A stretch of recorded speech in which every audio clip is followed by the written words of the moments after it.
Hello, I'm Tim Draper's digital twin.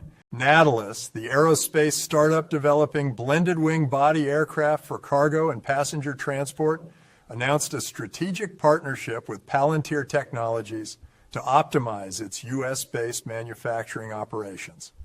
Using Palantir's Warp Speed AI platform, Natilus aims to speed up production of its Kona cargo plane and Horizon passenger aircraft, both designed for fuel efficiency, lower emissions, and high payload capacity.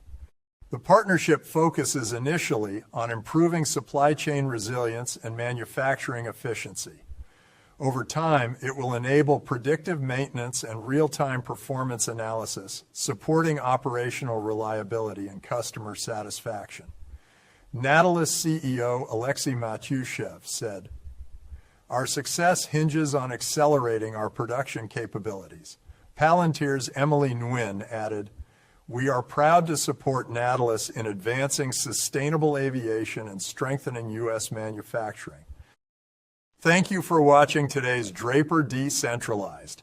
For more content that sparks creativity and ignites entrepreneurial spirit, visit DraperTV.com.